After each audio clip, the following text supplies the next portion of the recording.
All right, hello. My name's Kathryn Dominic. I'm the treasurer for the Environmental Law Society here at Florida Coastal. I just want to apologize for my voice. I don't normally sound like this. I'm here to introduce the water panel, and first we're going to have Ms. Christine Klein. Ms. Klein was a professor and who is nationally known for her water scholar with expertise in both the Eastern and Western doctrines. She began her career as a water rights litigator in the Colorado Office of the Attorney General. Her legal experience includes positions as a law clerk for the U.S. District Court, District of Colorado, as a law clerk for the Ninth Circuit Court of Appeals, Office of Staff Attorneys, and as a clerk at Goodwin Proctor in Washington, D.C. She received a Bachelor's of Arts from Middlebury College, a JD from University of Colorado Law School, and an LL.M. from Columbia University Law School. Klein teaches and writes in the areas of water, law, natural resources, and property. Her work includes more than 30 academic articles, and she has been cited in judicial and administrative opinions at both the federal and state levels. She is also the author of several books: Property Law Cases, Problems and Skills, Natural Resources Law, a place-based book of problems and cases, and Mississippi River Tragedies, A Century of Unnatural Disasters. Klein has served on 2 committees of the National Academy of Sciences, National Research Council, that studied sustainable water and environmental management, and she is a member scholar of the Center for Progressive Reform, based in Washington, D.C., prior to joining the Levin College of Law facility in 2003. She directed the environmental law program at Michigan State University. Oh, okay, gotcha. All right, we're going to do Mr. Hans Tanzler up first. Mr. Hans Tanzler III is a senior counsel with the Jacksonville law firm of Purcell, Flanagan, Hay, and Green, specializing in estate planning for large real estate holdings and corporate transactions. He has served on numerous boards of directors in diverse industries as CEO, CFO, and general counsel. He is a CPA and was a federal prosecutor in Miami's U.S. Attorney's Office in the Fraud and Tax Evasion Division during early 1980s and was a Miami International Revenue Service attorney. He was formerly chairman of the tax section of the Florida Bar Association and co-founder of Springboard Capital, an early-stage investment fund. He has received several Florida gubernatorial appointments requiring Florida Senate confirmation, including his position as trustee of the University of North Florida and as a board member, general counsel, and the executive director of the St. Johns River Water Management District, where he served for 8 years, regulating water supply and real estate development in 25% of Florida, having a population of 5 mm with an agency of 600 employees in 18 counties. Mr. Tanzler also has been active for more than 20 years with volunteer and community activities, such as recent chairman of the Finance Committee of the University of Florida Foundation Board, chairman of the Jacksonville Zoological Society, was appointed by Governor Martinez to the Gulf States Marine Fisheries Commissioner, and is on the Conservation Trust of Florida Advisory Board.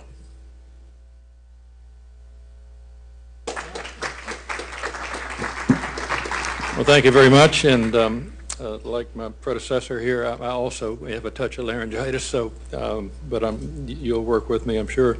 By the way, it was Hans Tanzler 3 generations ago. It got southernized into Hans Tanzler and, about 2 generations ago. So anyway, I go by Hans. And pleasure to be here. The 8 years I served in public service on the Water Management District was gratifying. It was 3.5 years as a board member, 6 months as general counsel, and about 4 years as executive director, and that is a big deal job. What we'll be talking about is planning for the future in sustainability. The word that is used in the handout, I believe, is security. Security, I'm going to try to speak fast because of the interest of time. Security is a synonym, I think, for sustainability. And sustainability requires planning for the future.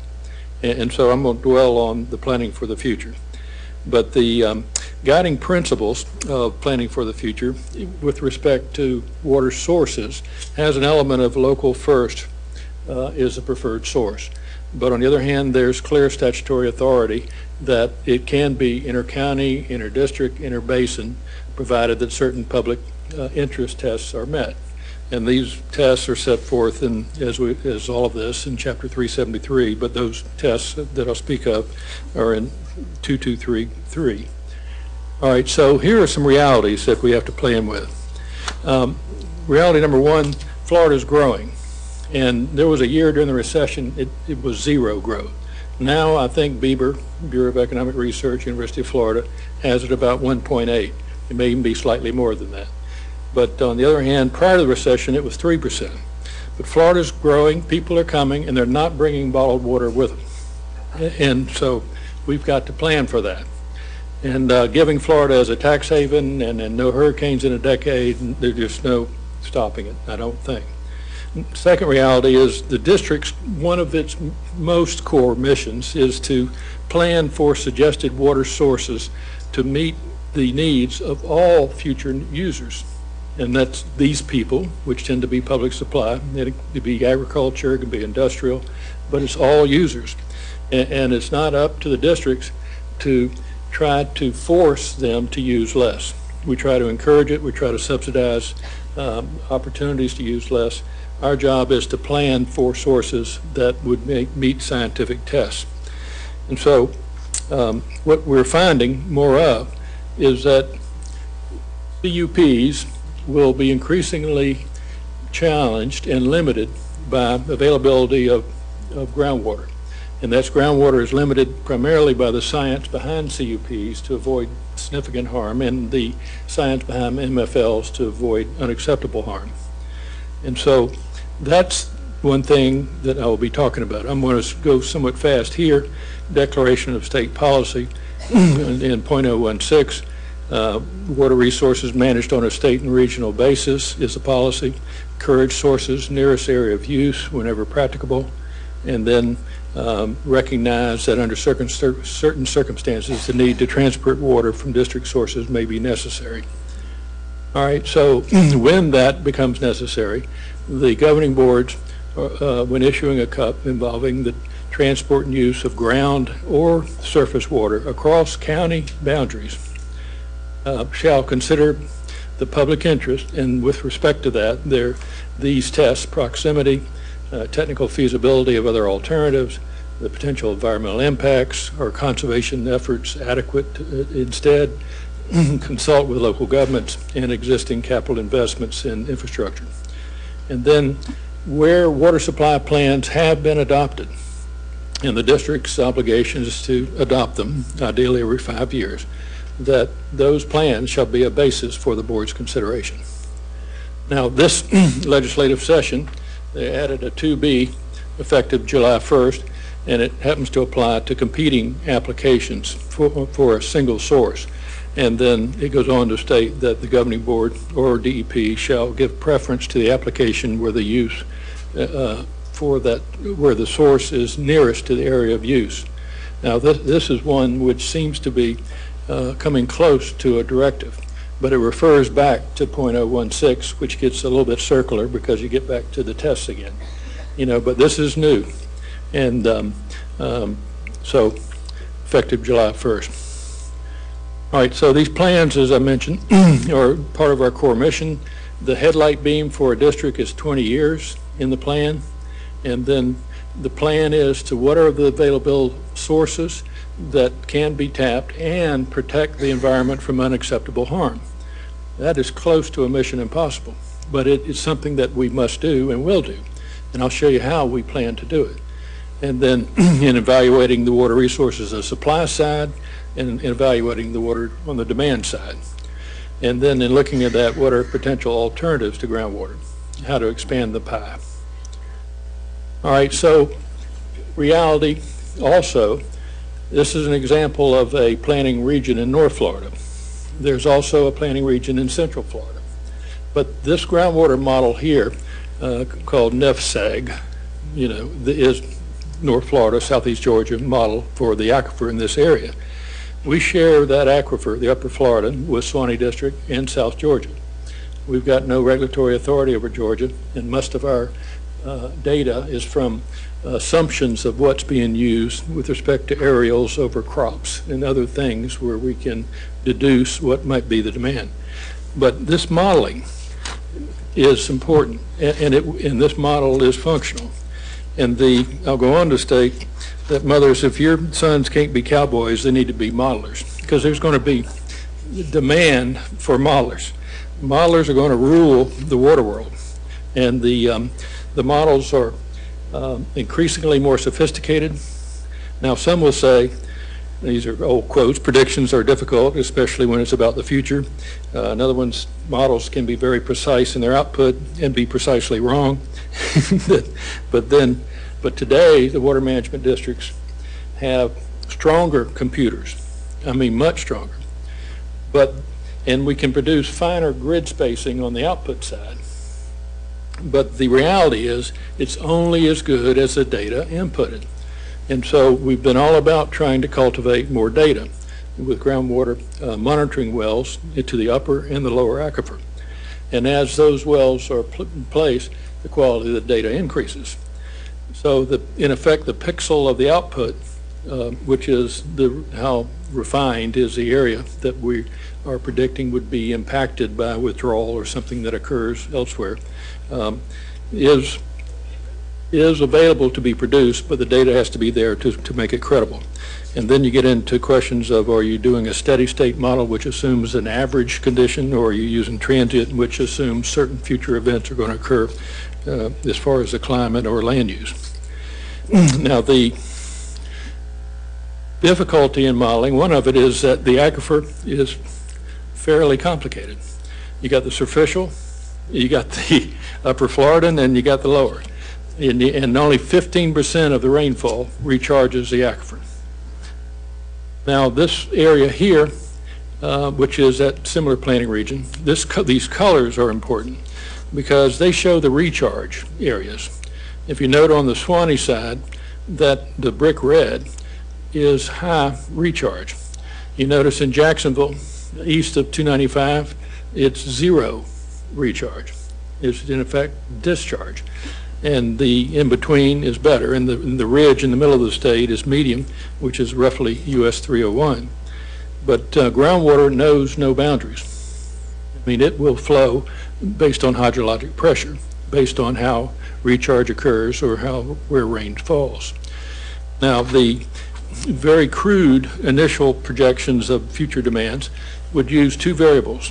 We'd take, for example, in 2010, what is the total use, and then we say what's the population increase and what is the consumption per capita at that point in time, and strictly do a linear calculation and say, lo and behold, that's going to be the future use, in this case 25 years out. This was overly conservative, and it was also not all bad to be overly conservative because we need to be. But on the other hand, it's not reflective of the reality that consumption per capita is declining. And so there's in consumption per capita, you have a gross number, which is all users, residential, industrial, et cetera, divided by population. And you got residential, which is obviously residential. But some areas, are more ag, and some areas are more transient with, like Orlando with hotels. But anyway, it's declining. And so the depiction of that decline is here. Beginning in 1990, water demand use has been flat. And so why is it flat? Well, partially because of the decrease in consumption per capita. All right, why did consumption per capita decrease? Well, this is white area here, and that is going to be a combination of more conservation, water ethic, and greater use of reuse. All right, basic depiction of a well withdrawing from the aquifer creates a cone of depression. The opposite would be a recharge, which would be an augmentation. Another factoid, the aquifer is not flat, and the potentiometric surface is not flat. The elevation in Jacksonville, let's call it 20, 30 feet above sea level, St. Johns River sea level. But you go out to, again, Stark and Maxville is about 150 feet above sea level. And that's the recharge area. So when that recharge rain percolates, it wants to push water towards the east. In addition, water likes to flow downhill. And this is a graphic illustration of how a model would show a hypothetical recharge of the aquifer. Notice how it's skewed towards the east. This is consistent with water flowing to the east. Same with one in Swanee. So this is what these models do. That you have the ground zero where the impact or recharge occurs, and then you have the lesser effects of the impact as you get further away. MFLs, I don't have time to talk about, but St. John's, for example, has about 140 of them, and they're designed to protect water features from significant harm. And they become a limit on what groundwater can be withdrawn. Now, I'm going to show you a series of slides that conceptually show how to plan with that limit.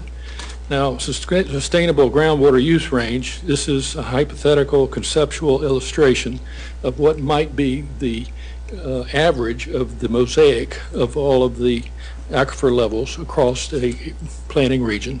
It's because it's not a straight line. The aquifer is obviously, I just said, not flat. And then withdrawals in one area may be impactful and other areas may not. But you start with an assumption that it may be, in this case, say 425 million gallons. All right, but what in 2010? What's the actual use? That's a hard number. Well, it's 390 million gallons. You say, wow, okay, well, it's below the range of significant harm or unacceptable harm. But what are the permits that are outstanding? They're above this range. Now, that doesn't mean they're using the water, but it means there's a potential to use that water. And so that's just out there as a point of illustration. All right, so you go back to the old graph I just used, plot the same line using consumption per capita that may exist in 2010, and you got the same linear line. But then you use the more recent data, perhaps in 2012, which shows even further reduction in consumption, so the line gets flatter. All right, and then in planning, you say, how much further conservation can there be? And you know, when is the individual going to say no mas?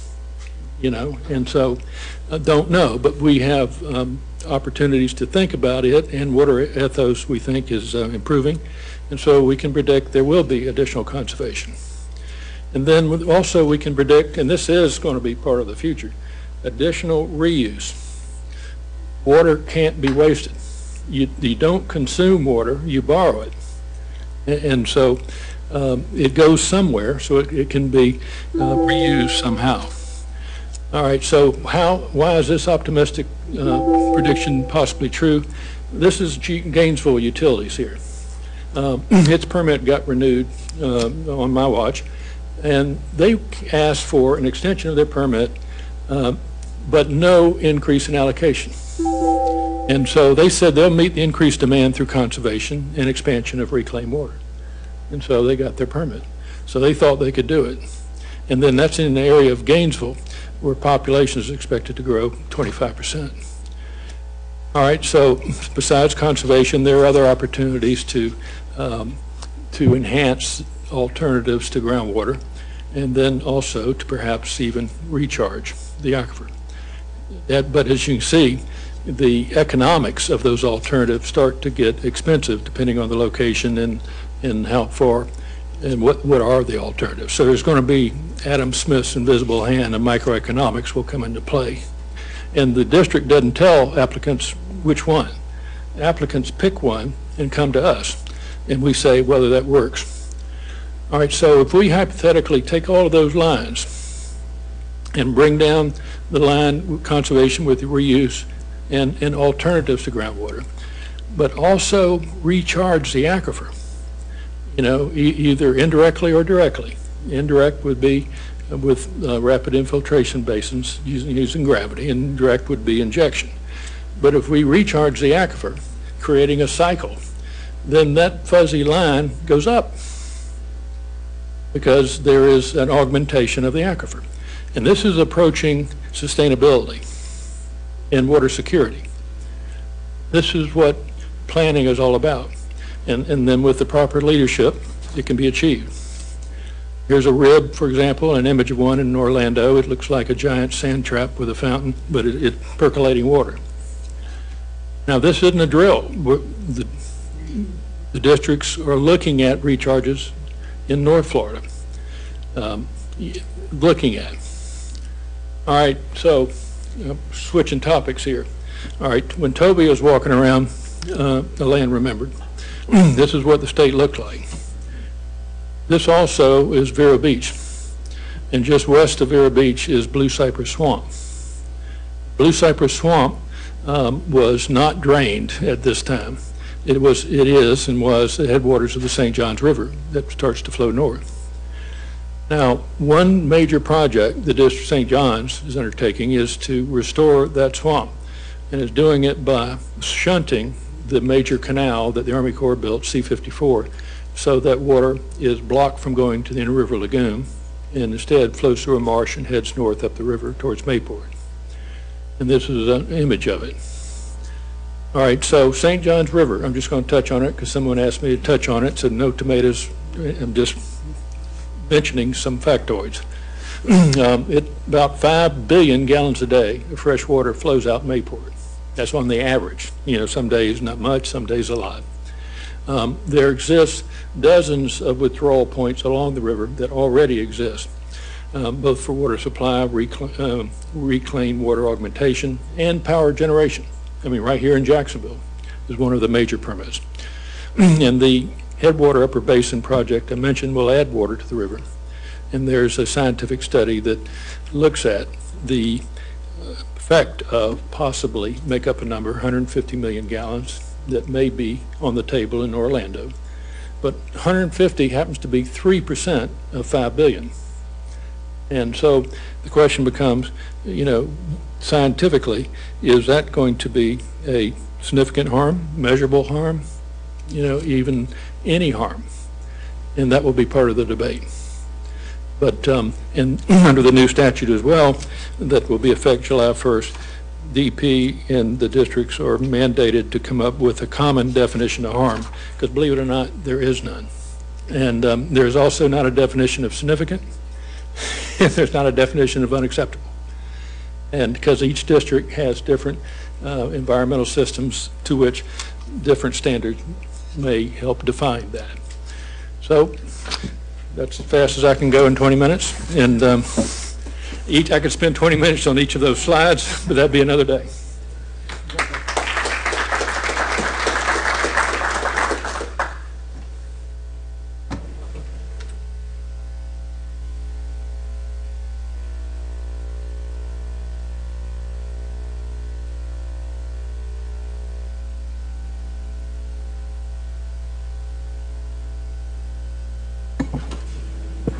Okay.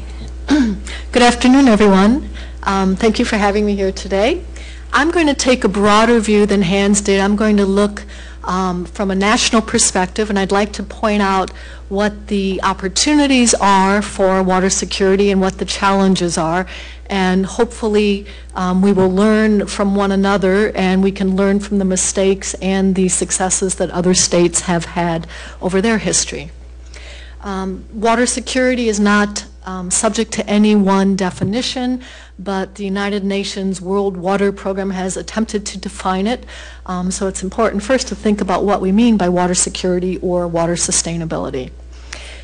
When you talk about water, there's a special kind of scarcity, and that is there is a temporal and a geographic mismatch of supply and demand.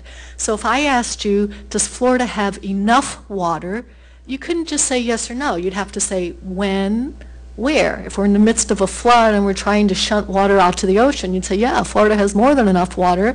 But if we're in the midst of a drought and if we're in a dry part of the state, you say Florida doesn't have enough. So the challenge is to decide how are we going to manage the water and how are we going to get it when and where we need it. The red shows global areas of high stress, and you can see a lot of those are areas of political stress as well. So I think we will see some real water wars in the future. I know journalists love using the phrase water wars because it has a nice ring to it, but here in Florida I think we should be mindful that there are real water wars where people have no water and they guard the supply with guns and weapons, and we fortunately are still a society of laws, and our water wars are really just legal disputes. I'd like to offer 4 guiding principles that are at the basis of any effort to have a sustainable water supply. First, it seems rather obvious, but you have to know what you have and what you are using. And surprisingly, many states don't know this. And so very simply, you can have a real low-tech gauge in your streams. You can measure surface water flows at different times and different places. And in Colorado, for example, when I lived there, I was an avid kayaker, and you could actually call up on your phone Water Talk, which was an animated voice service, and if I wanted to know the flow of the Platte River at Deckers, I could press 1, and I could find out just on my telephone the CFS, the flows, and decide if that was above my skill level to kayak that particular stretch on that day. And of course, beyond recreation, there's certainly water management needs. So we can do a lot with measurement and then disseminating that information and doing something with it. Surface water is fairly easy. It gets a little trickier when you want to look at groundwater and wells. And historically, I've just seen throughout the country, people really do not want to report how much water they are using. And I've had a group of farmers in Michigan about ready to mug me just for reporting what the state was asking them to do. You know, don't shoot the messenger. And they just did not want to report even in the aggregate. 100 farmers in this region are using an average of so many gallons per minute. So as surprising as it sounds, that's the information is a big hurdle to get over. California, which I always thought before I ever studied California water law a little bit, I thought, oh, surely California must be way ahead of the country because they've been giving out water permits since the mid-1800s, and just by virtue of their earlier settlement, drier nature, increased population, you think they would have encountered problems much sooner than we did. But surprisingly, California, just a month ago, enacted an emergency regulation requiring reporting of the amount of monthly diversions of surface water. And before that regulation, just this year, 2016, there was a loophole and 70% of surface water users were exempt from even reporting how much they were using. So how could a state ever hope to manage water if it doesn't even know how much it has and how much it's using? And with all of these things, lest we gloat as citizens of Florida or any other state, there's always room for improvement in all of these areas. Okay, second guiding principle, protect the environment. And as I like to think when I'm managing my own household finances, pay myself first. I put money in my savings account first, or my husband is the frugal one and I've gotten on board, but every time I get a paycheck, we put our money in savings first, and then what's left we can spend. And I think that's a frugal, conservative principle for the environment. Pay the environment first, and what you have left you can use. And Hans, of course, just told us some of the political realities. In Florida, the mandate is no, give the people whatever they want. Don't tell them how much they want. Well, law can only go so far, and at some point the law can say X and Mother Nature can say Y, and what are you going to do about it?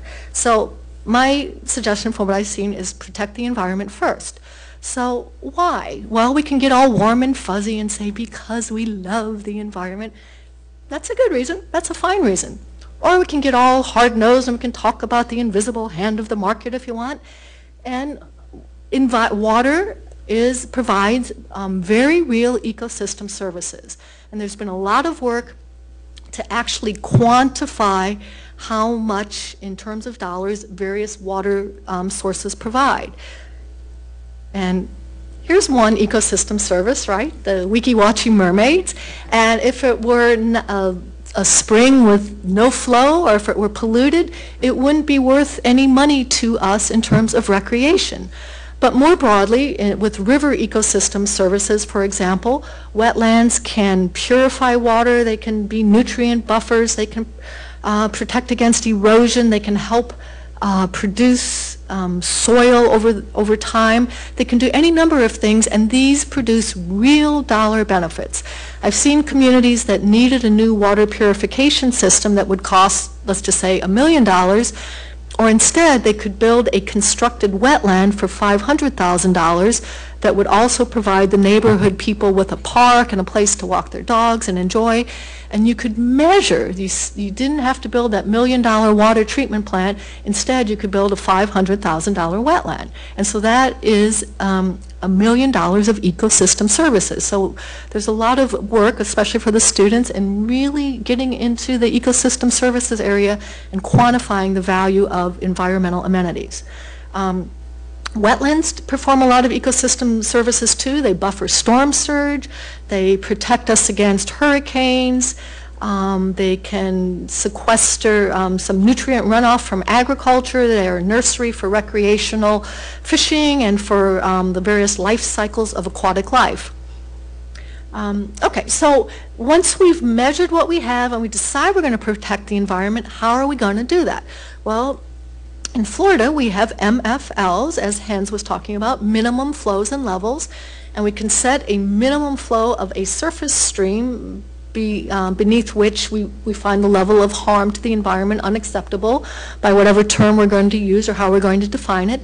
And we can also set minimum aquifer levels, how high an aquifer has to be before we think it produces a level of harm that is unacceptable to us. Other states approach this in different ways, so there's lots of ways to do it. Here's Alaska, and Alaska has what's called a reservation of water, which is not exactly like Florida uses the word reservation, but in Alaska, an individual can say, hey, I want a water right. I, Professor Klein, want a water right to keep the St. Johns River at a certain level as it flows past my property. Well, other states will not let private individuals do that. They're afraid of what would happen. So in almost all states, it's a state agency that can acquire minimum flows and the levels. But Alaska, you know, arguably it has a low population and lots of water, and they tried these individual water rights to protect the environment, and the sky did not fall in Alaska. So it's just sort of an outlier. I want to show you what's possible. Colorado, where I worked, started an in-stream flow water rights program in 1973, right about the time that Florida enacted its basic water rights statute. And since then, we've protected more than 1,600 miles of stream segments, 9,200 miles, 9,000 miles of stream segments, and 480 natural lake levels. And in Colorado, you can do it a little differently than in Florida. It's an actual water right for the environment. So if the lake has 1,000 acre-feet as a water right, then there has to be 1,000 acre-feet in that lake when that water right is, when its turn comes up. So that's another way that the environment can be protected. Okay, finally, third, live within a budget. So there's two ways to have enough. You can acquire more or you can desire less, in theory. Politically, I don't know, maybe encouraging people to desire less is a non-starter, but if we're going to think broadly, you have to think about it. So how can we reduce demand? Through conservation and reuse. And how can we increase supply? Through storage, through out-of-sight, out-of-mind groundwater, maybe. I'm a little cynical, I'll tell you more about that. Or we can get more water. And repeatedly, states talk about new water. Did any of you take, like, science in 3rd grade? Are they making new water? Is there a mad scientist that's taking hydrogen and oxygen and so there's not new water, but remember what I told you about water scarcity is a temporal and geographic mismatch of supply and demand. So new water means my area is getting water from somewhere else. And maybe it was a drop deep in the aquifer that nobody was using. Maybe the environment did or did not need it, but I think we should be mindful that all we can do is move water around on the earth and we can't find new water. So conservation, as Hans was saying, we have been making progress in the United States and in Florida. And the blue bars show per capita water use, gallons per day of use, and that has gone down over time. Conservation, here's a map, and Florida is right about in the middle. The national average is 88 gallons per person per day, and Florida is at 87 gallons per person per day. But states like Maine and Wisconsin are at 50 gallons per person per day. And you can, of course, explain why. A lot of reasons, maybe, I don't know, all sorts of things. Maybe they require less water for irrigation, for agriculture. Maybe they have a shorter growing season because it's a colder climate, all sorts of things. But still, before we discount it and say, oh, well, only those states can do that, it's a goal we could shoot for. So lest we rest on our laurels, there's more that we can wring out of the conservation end of things. Again, here's just showing agricultural water use, and the use is going down as well over time. Another way to think about it, here's drilling down a little deeper, so to speak, with ag, and on the dark red bars show sprinkler, let me see if I have this right, sprinkler irrigation, which is fairly wasteful. It's kind of intermediate. The brighter red shows flood irrigation, which is quite wasteful, and it allows pours more water on a field than we need. It allows for evaporation. And the little pink bars on the very top show drip and micro drip irrigation. So there are efficient and more efficient ways for agriculture to use its water. And Florida is above average, quite a bit above the national average. So for example, we have 35% use of micro irrigation, whereas the national average is only 7%. But again, there's still more we can do. Okay, so how about reducing demand through reuse? Well, we can reuse our water, and as you can see in the upper right, you can think of various domestic uses that for which we have absolutely pristine water, drinking in our homes, cooking. We do put pristine water in our toilets, which arguably is not, it's a higher quality than we need to do, washing our clothes. And then you can go through the cycle, and after you clean up the water, you can reuse it for agriculture. Or how about toilet to tap?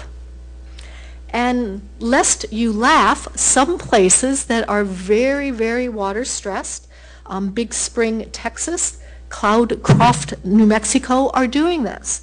They are taking water that has been purified from the municipal waste. They purify it and they put it back into drinking water.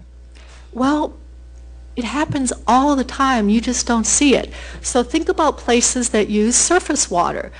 I flush my toilet, it goes to the treatment plant in the city of Gainesville, or if I'm somewhere that has a surface water supply, it's treated, the water goes back into the surface, it flows downstream, and the next community takes it out.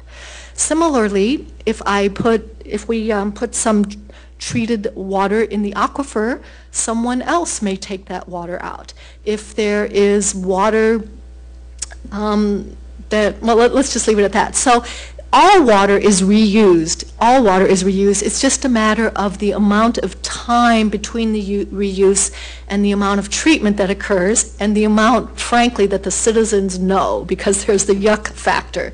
So the less you realize that we reuse every drop of water, the happier you are. And as I like to tell my students, do you really think every time you take a glass of water, this drop has been preserved through all of eternity just to touch your little lips and pass through your body once?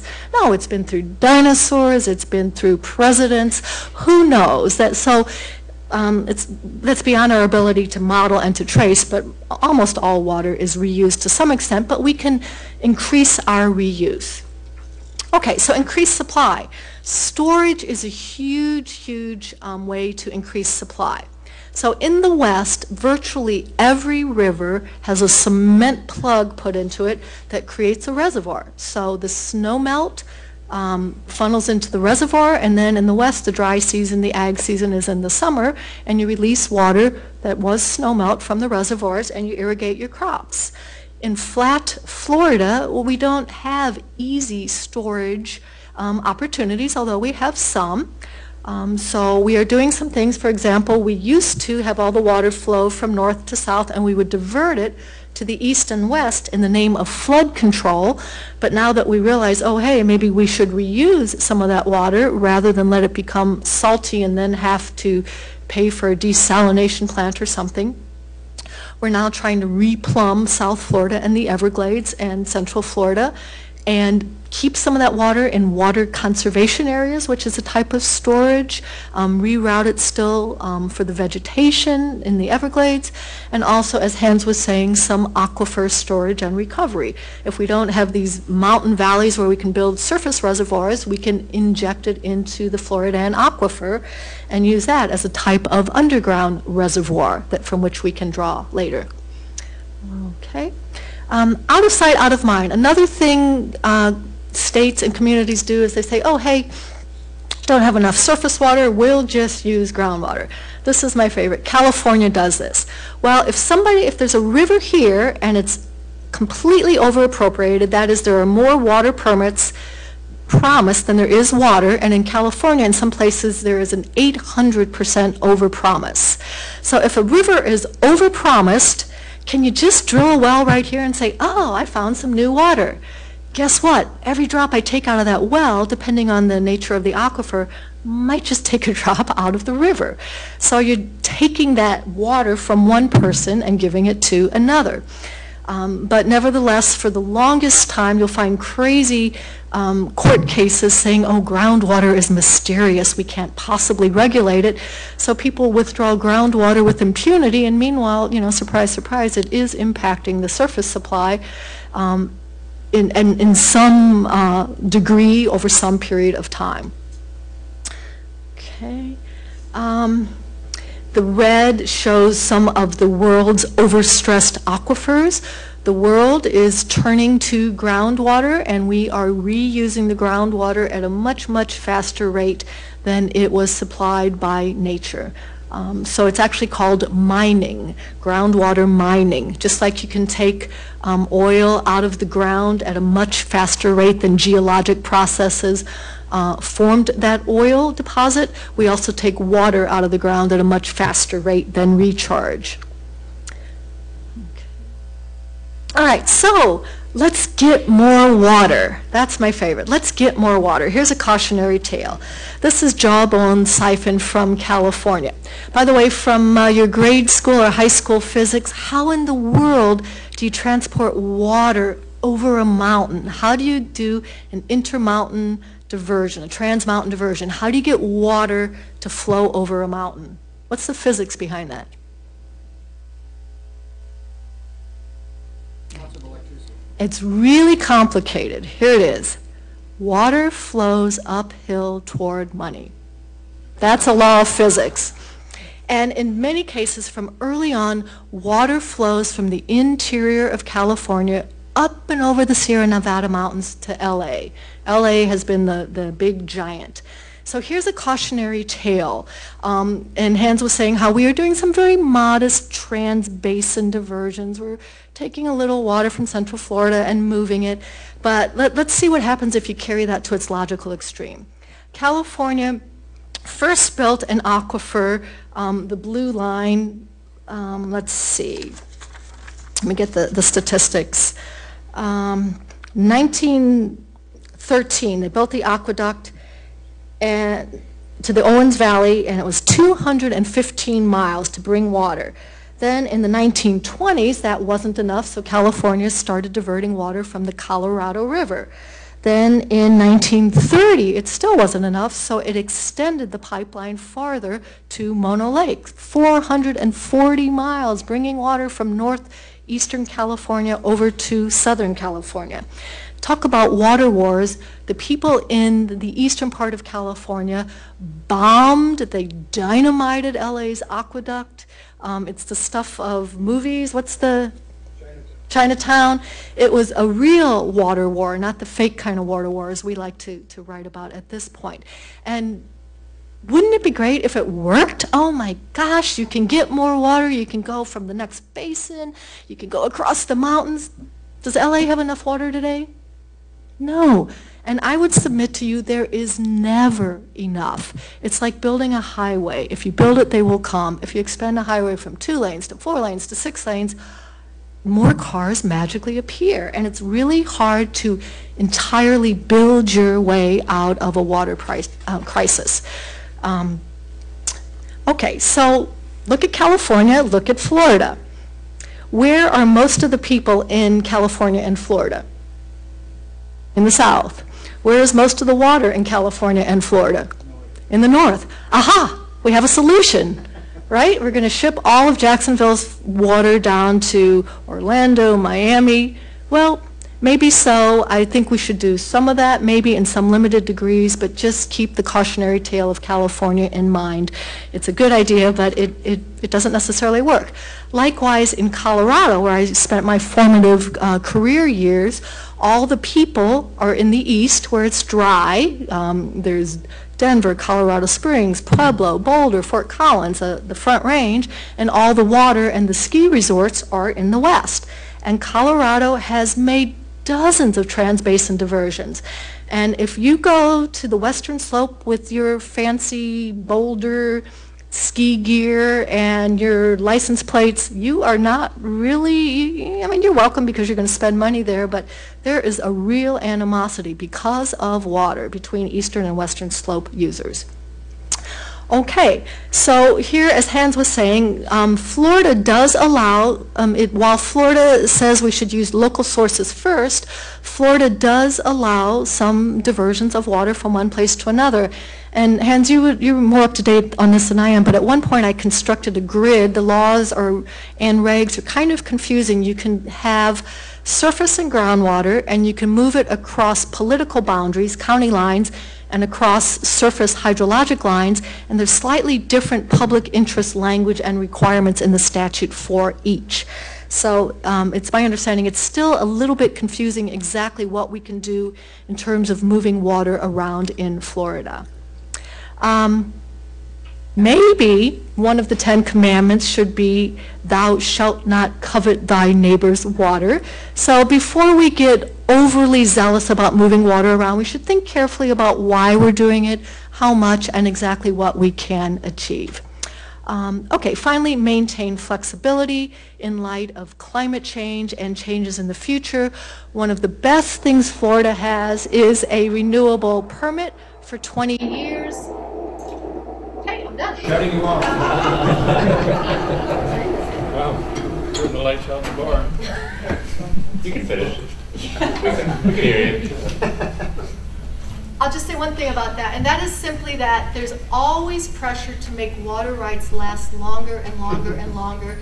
And I suggest to you the genius of the Florida system is that we have short-term renewable permits, so as things change, we can reevaluate. Thank you. The prospect of inter-basin transfers has been getting a lot of consideration for some time in Florida. And I have a question about how we can be giving much serious consideration to large-scale inter-basin transfers when we have already within basin or in another basin minimum flows and levels that aren't being met. And I'd like to know if you two could speak on that. One comment is I'm not aware of any large surface water interbasin transfers. Now, the river flows north on its own. The state of Florida owns the water, and it's all within the St. John's Basin. So that doesn't fit that. There may be talk of interbasin transfers, but the transfers that I was most trying to point out that are actually occur beneath the ground. And that the aquifer, even though it's not a pool of water that slushes around below the surface, it is nevertheless interconnected, and it's a sponge. It's a porous lime rock. Charge, hydrologic pressure by rain pushes it across a boundary or withdrawn. And there's the question of how far can the impacts go before they become so insignificant that they're immaterial. But got to help me on where is there a surface water interbasin transfer.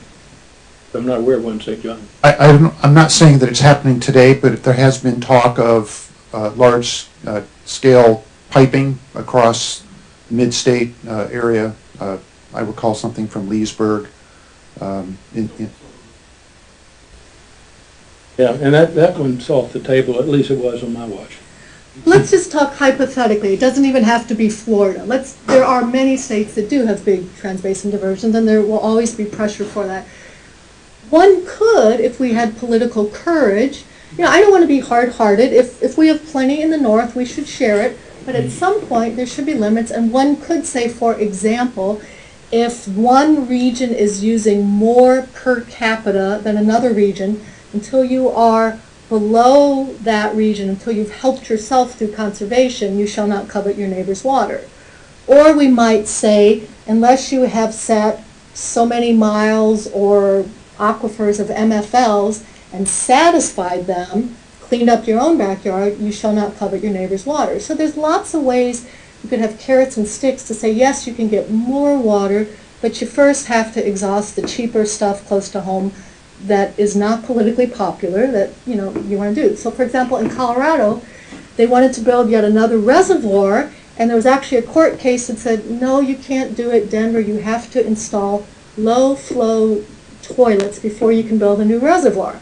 And it's not nearly as sexy and excited, oh, I'm working on low flow toilets, as saying I'm building a new reservoir, but it did the job, and it bought us 20 years of time at much less cost and much less damage to the environment. Hey, anybody else? It was. Oh, Pat. Yeah, sorry, I knew you were here. Yes. Yes, it was one of the handful of vetoes we've ever had. Yep. That as a society, adapt very quickly. So for politically, the Appalachian border,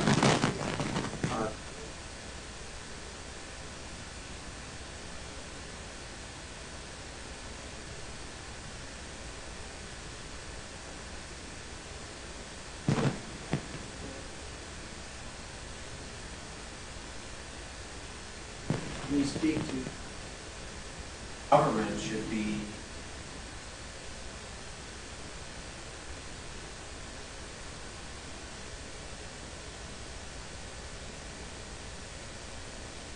already willing to accept.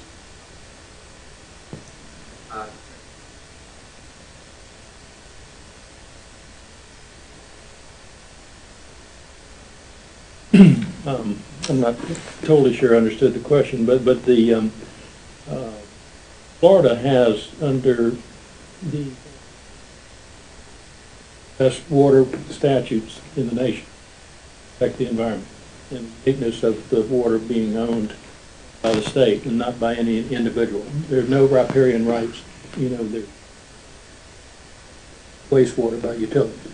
The utilities own that. And then comes what may be a limitation on Chapter 373, in that the locals, the ordinances for the toilets need to be part of the building codes. Now, we as districts tried to subsidize that, throw money at it, and we couldn't make them adopt it. So our ability was somewhat limited, saying you can't have any more groundwater. And then they must think about what are those alternatives, because we're protecting Mother Nature from significant.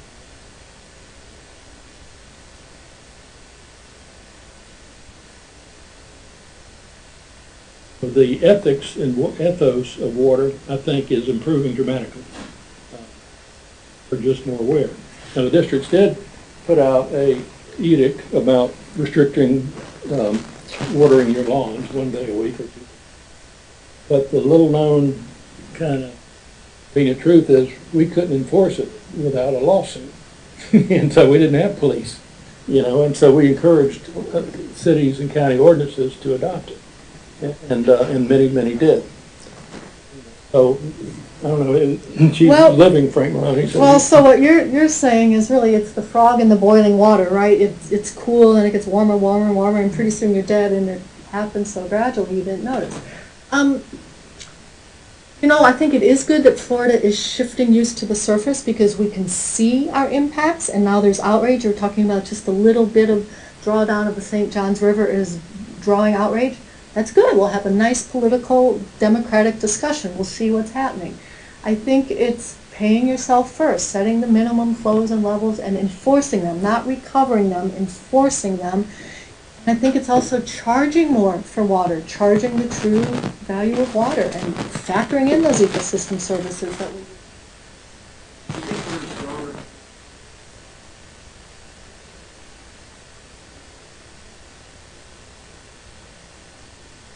versus topography and forest nature.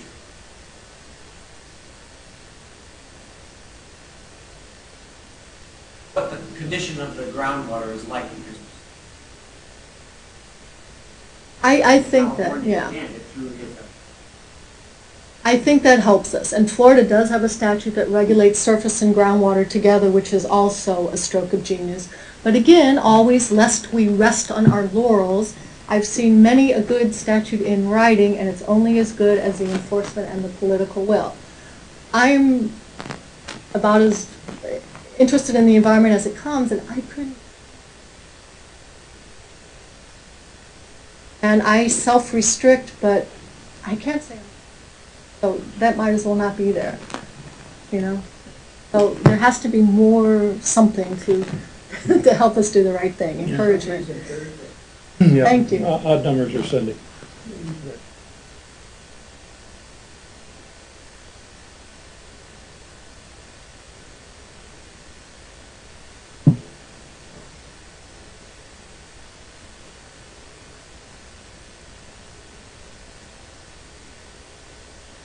I have the same problem about that.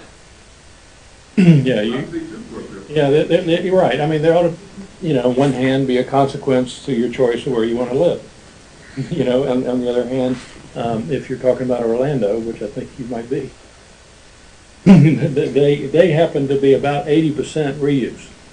And Jacksonville happens to be at the lowest. Jacksonville happens to have the greatest withdrawals from the river currently. There's a lot of kind of parochial notions about who owns the water in the St. Johns River. St. Johns River is sea level from Mayport to really Orlando. You know, so the rising sea level is going to have a greater impact.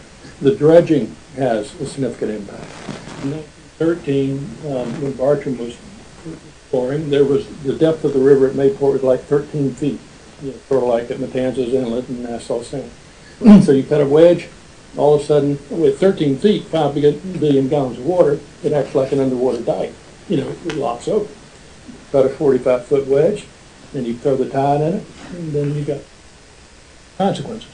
and so everybody can be parochial. That was one of the tough parts about my job, and was I had 18 counties to think about the entire St. Johns Basin. Born in Jacksonville on the banks of the river, you know, at St. Vincent's Hospital, you know, but and skied in it while raw sewage was in. And so, anyway, that's my babble. Can I ask a question about minimum flows and levels? It sounds like that's just the minimum needed to prevent harm. Say you're trying to restore ecosystems. Is it conceivable you would need more water than what's protected by minimum flows and levels? And if so, how do you deal with that in terms of getting that water? And where does it fit in terms of the state system? MFLs are protective measures for which additional withdrawals cannot be made in order to protect the surface feature, you know, the water affected by the withdrawal.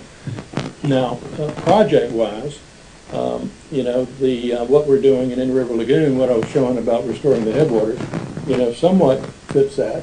It had a dual benefit of keeping plated ag water out of the lagoon, which created algae blooms, you know. Instead, we send it through a marsh where it gets polished a bit and heads up the river. But there's no, I'm not aware of a statutory obligation to affirmatively restore. You get yourself into an $8 billion plus Everglades restoration. There is no real mechanism to do that. And I can tell you every state that I know of with the minimum flows and levels or in-stream flows always has a quantifier to protect the environment to a reasonable degree, to prevent significant harm. So it's always very, you know, just to prevent collapse. Yeah, yeah. Right. And maybe that's realistic. Maybe that's the best we can hope for. I don't know. You know, and one of my graphs, the first bar was 1950, and I was born in the early 50s, and it showed 300,000 people in the 18 counties of St. John's District. Now it's like 5.5 million, you know, and the state's at 20 million, and it was at 6, you know, back in the 50s. You know, so the macro trends are making it tough to go back to a land remembered. So that goes to your point. How can we get back to a land remembered? and it would take some serious re-engineering of everything.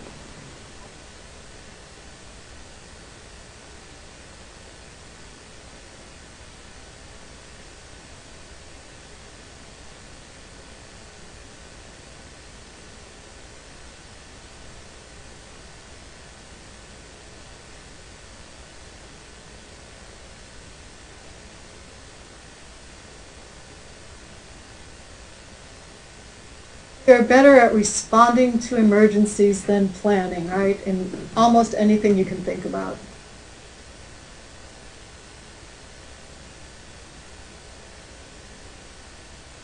Southwest Florida Water Management District in the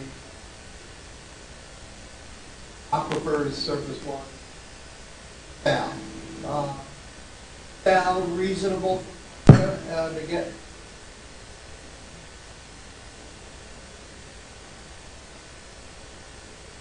It is educational, and that plan is not being used, you know, and it happens to be the most expensive alternative in carbon footprint. Now, one good thing about desal is that, yes, there's only X number of water molecules, but there are a bunch of them out in the ocean. and so that comes close to being new water, at least available. Now, the local utility or the population that would be willing to accept, the population willing to accept that expense, you know, would have to be somewhat unique, both in the need and you know, but if you're on a boat, you got desal, you know. In condos, you know, they don't use that much water, maybe desal. But it's those in between, you know, greater use of reuse and the potable use of reuse, I think, is the future. I mean, it's going. We're in a space capsule. We're going to reuse it eventually. Yeah, and I use the dinosaur analogy often to some of my lady friends. You know, but you're drinking right now, don't you? But the intermediate ones and getting rain that would be going to the ocean instead into the aquifer to be stored where it isn't subject to evaporation, you know, kind of low-hanging opportunities economically if it's going to the ocean and not into a wetland. One last question.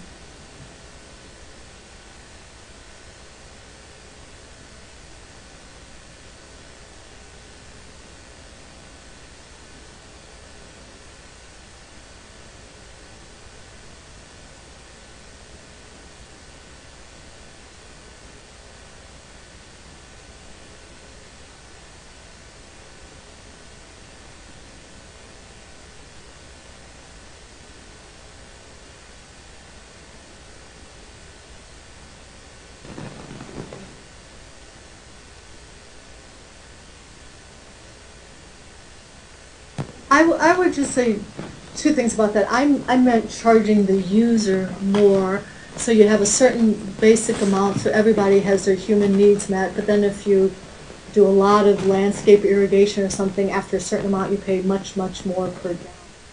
The other thing I sort of have my eye on is I'm worried about reuse with utilities, not just in Florida, throughout the country. I think we have to do it, but as you said, it's an exception where they, I don't know if I'm going to go along with this, own the water. And I think in other states it can be an exception where you can avoid privatizing water. And at the extreme end, we've seen disasters in South America that we don't want to go to where the water is owned by big corporations. So I think we just have to be mindful, you know, not all or nothing, but mindful of how to encourage reuse, but make people also pay the full cost of their wasteful use, not just their human needs. And that doesn't exist statutorily, even though it may be. No, it doesn't. And but because the tax in effect is being imposed by the utilities when they sell the water, you know, by rate making, you know. And so, what is the political will of those individuals in that community? And most of those utilities, St. John's has 130 utilities. What is their will to pay more on their utility bill? You know, and the local politicians to impose that, because many of the utilities are owned by local governments. So it really gets to home. And ultimately, as cost of water rises, there will be that microeconomic effect that people will consume less. But on the other hand, Florida gets 51 inches of rain, it's fifth in the nation in rainfall, and 70% of it evaporates, and, you know, flows out to the ocean. But if there's a part that is nurturing environmental features, you know, wetlands, you know, you don't want to touch that. But the stuff that's evaporating, we're working actively with DOT to harvest stormwater that would be going to their smaller retention ponds where it just sits and evaporates, if it's certainly east.